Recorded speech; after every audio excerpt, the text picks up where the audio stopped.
Good evening, brothers and sisters. Thought we'd give you a little update on the bargaining and what's been happening for the last couple of months. At the same time, not a lot has happened. As you know, and we've told you before, the Railway Labor Act, for better or worse, is a slow, time-consuming process. It's established to form the basis of bargaining, to encourage bargaining rather than to be stuck in positions that you can't move from. So the process is designed to take a while, or if there's no progress made.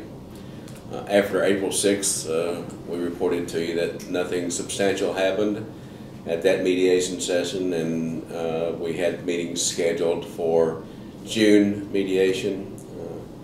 Through a request of the National Mediation Board chairman, that meeting was canceled and postponed until August the 2nd and 3rd. So now we have, because of the National Mediation Board request and their intervention, and I suppose their hopes to encourage more serious bargaining by both parties, that we put it off, and the chairperson from the Mediation Board will attend the next session on August 2nd and 3rd. Between April and now, the other coalition, the CBGC, has been meeting. I think they've had a couple of meetings with the National Carriers Conference. And from my understanding, reading their press releases and information that's been passed along on their updates, they are having similar success at the bargaining table as we are. They've made no headway, and I actually think the railroads have pissed backwards on them as well. And I think maybe that we all are sort of getting close to the same spot. We still all hold out hopes that we'll be able to manage our way to a settlement that's fair and reasonable for the railroad workers. We think there's a basis for that. I do not speak for any other craft other than the maintenance way, and of course we hold out hope that we will find a way to get to an agreement and make a fair deal for you. The railroads have not moved at all. They continue to go backwards, and it makes it very difficult. But there is the foundation, I think, for making a fair deal if we can just find some reasonable minds to get us going that direction on the other side of the table.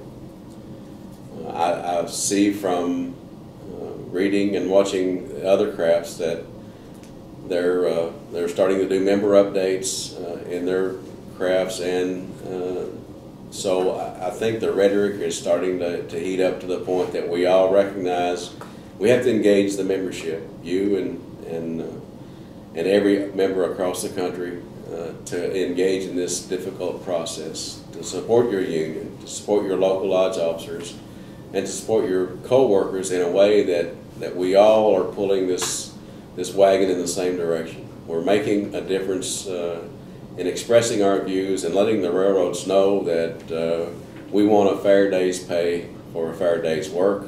We want to be treated with dignity, respect, and we want a safe place to work. And that's kind of, in a nutshell, what we have to convey to the railroads. And we can't, we can't do that without membership support. I hope you stay in touch with your local lodge officers, your system federation officers, the CAT team. Most of you probably by now, I hope you know that we have a team of 10 folks in the field every day, trying to build a communication network and a dialogue back and forth between the members and the union leadership in a way that will advance railroad workers' issues for a long time to come.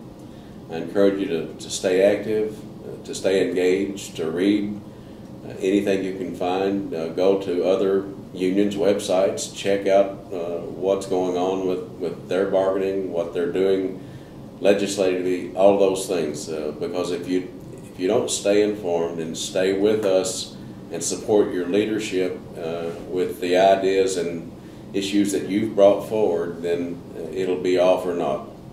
The railroads need to know that we're serious from top to bottom about getting a fair deal.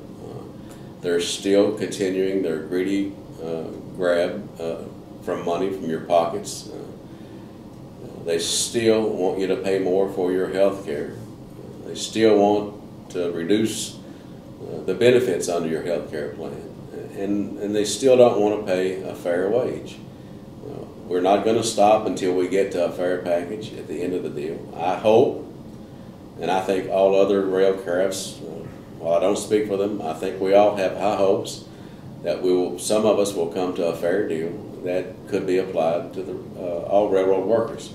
And I don't think you'll find any rail labor union leader that wants anything different than that. I think we're all pushing toward that direction. Having said that, there are always demographic changes and differences between crafts. We have it within the BMW where we have welders, and we have machine operators, we have repairmen, and we foremen. We have all those things that demographics make a difference. Our union has been stable for years, but we still, within our union and within rail labor, there are differences, and people bargain differently for different issues. So if you see something from another craft that you either agree with or don't agree with, it may be that there is a demographic that makes a difference. So we're all in the same boat. We're all going the same direction. And at the end of the day, I think if all rail workers in this country pull together, the railroads will eventually come to the conclusion they have to deal with us in a respectful way and in a fair way. And if the members of all crafts do that, then my job and the officers at the table's job will become much easier. It'll become a place where we can say that our members deserve and demand that they get a fair deal. And that's what we're going to end up with at the end of the day. Some point in time in the near future, we'll be calling on you to continue a dialogue, to do job actions, do other things that lets the railroad know we're serious about bargaining, we want to make a deal, and we want to make a fair deal. That concludes my comments. I hope you stay safe and stay strong and stay united in a way that we've not seen in decades in the rail industry. I hope you continue to have a dialogue with other crafts as you work on the right-of-way, in the yards, wherever you meet other crafts, and suggest to them that it's finally time that rail workers find a way to hold hands and work together rather than have so many divided issues among us. And stay with us and keep trying and keep fighting. Thank you.